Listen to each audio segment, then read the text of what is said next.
नमस्कार शेतकरी मित्रांनो, मी धीरज भुयार तुमचं स्वागत करतो आपल्या यूट्यूब चॅनलवर, ज्याचं नाव आहे शेतकरी पोल्ट्री फार्म. मित्रांनो, आजच्या व्हिडिओमध्ये आज आपण बघणार आहे माझ्या पोल्ट्री शेडचा संपूर्ण खर्च किती आला आहे आणि मी माझ्या पोल्ट्री शेडला मजबूत आणि पक्क बनवण्यासाठी कोणतं मटेरियल यूज केलं आहे ते आपण आजच्या व्हिडिओमध्ये बघणार आहे. सर्वप्रथम मित्रांनो, तुम्हाला मी माझ्या पोल्ट्री शेडची हाईट, लांबी आणि रुंदी सांगून देतो.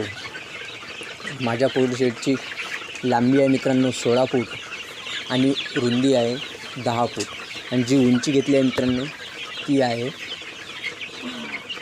10 फूट. 10 नाही मित्रांनो 8 फूट घेतलेली आहे. आता बघूया मित्रांनो माझ्या पोल्ट्री शेडमध्ये मी कोणकोणतं मटेरियल यूज केलं आहे. सर्वात अगोदर मित्रांनो तुम्हाला 9 सिमेंट पोल लागणार आहे. एका पोलची किंमत आहे मित्रांनो 340 रुपये. त्यानुसार आपले 9 पोल होतात मित्रांनो 3000 रुपयाचे. मागील जी हाईट आहे मित्रांनो 8 फूटवाले तिथे आम्ही 10 फुटी पोल यूज केलेले आहे आणि जे समोर 6 पोल आहे ते आम्ही समोर यूज केले आहे 9 फुटाचे. आम्ही मित्रांनो त्यांना आतमध्ये जमिनीपासून 1 ते 1.5 फूट आतमध्ये टाकलेले आहे. त्यानंतर मित्रांनो तुम्हाला पोल्ट्री जाळी लागणार आहे. तुम्ही बघू शकता ही आहे मित्रांनो पोल्ट्री जाळी. ही मजबूत पण आहे आणि जास्त वेळ टिकून पण राहते. ती आम्हाला 60 फूट लागलेली आहे. त्याची किंमत 6000 रुपये होती मित्रांनो.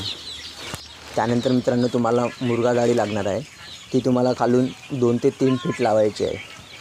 ती लावल्याने काय होते मित्रांनो, जे की आपले सरपटणारे प्राणी वगैरे आहेत ते आतमध्ये जाणार नाही आणि जेव्हा आपले पिले लहान असतात आणि जे पोल्ट्री जाळी असतात तिचे होल मित्रांनो थोडेसे जास्त मोठे असतात, त्यामुळे पिलू बाहेर पण जाऊ शकते लहान असताना. त्या कारणाने आपल्याला मुर्गा जाळी लावणे आवश्यक आहे.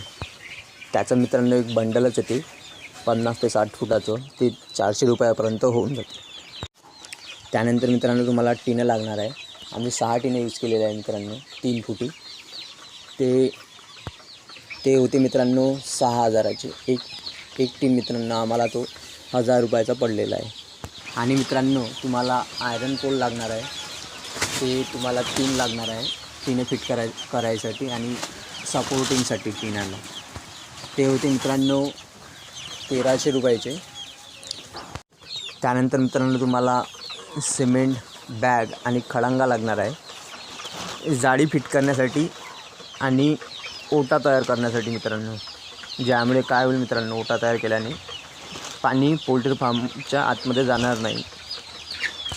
तुम्ही मित्रांनो त्याच्यावर विटेचं थर पण लावू शकता, विटेचा पण ओटा बनवू शकता. आता आम्ही मित्रांनो असा साधा बनवलेला आहे. त्यामध्ये तुम्ही जाळी फिट करू शकता.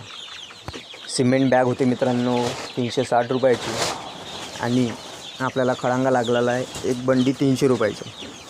आणि त्यानंतर मित्रांनो तुम्हाला तार लागणार आहे 1 kg 150 रुपयाचा जाळी फिट करण्यासाठी. आणि शेवट झाला तर मिस्त्रीचा खर्च तो तुम्हाला चौभोवताल ओटा बनवण्यासाठी आणि टिनं फिट करण्यासाठी मिस्त्री वगैरे लागणार आहे. त्याचा खर्च पकडला तर तो होते मित्रांनो 1000 रुपये. याचा पूर्ण खर्च येतो मित्रांनो 18,510. यामध्ये तुमचं पोल्ट्री शेड मजबूत आणि पक्क बनते मित्रांनो. तुम्हाला काहीही जास्त खर्च लावायची गरज नाही आहे. तुमचं पोल्ट्री शेड अशा प्रकारे तुम्ही जर केलं तर पक्का आणि मजबूत बनते मित्रांनो. जर तुमचा व्यवसाय सध्या लहान असेल तर तुम्ही असं पोल्ट्री शेड बनवू शकता मित्रांनो. जास्त खर्च करण्याची गरज नाही मित्रांनो. तुम्हाला आजचा व्हिडिओ आवडला असेल तर शेअर करा मित्रांनो. जास्तीत जास्त शेतकऱ्यांपर्यंत हा व्हिडिओ पोहोचला पाहिजे. जो कोणी शेतकरी नवीन व्यवसाय करण्यास इच्छुक असेल तर त्यांना माहिती असायला हवी की आपण कमी पैशात आपलं शेड कसं तयार करू शकतो, ते पण मजबूत आणि पक्क. आणि मित्रांनो आपल्या चॅनलला लाईक, कमेंट आणि सबस्क्राईब करायला विसरू नका. धन्यवाद मित्रांनो. चला तर मग भेटूया आपल्या पुढल्या व्हिडिओमध्ये. तुमचा शेतकरी मित्र धीरज भुयार.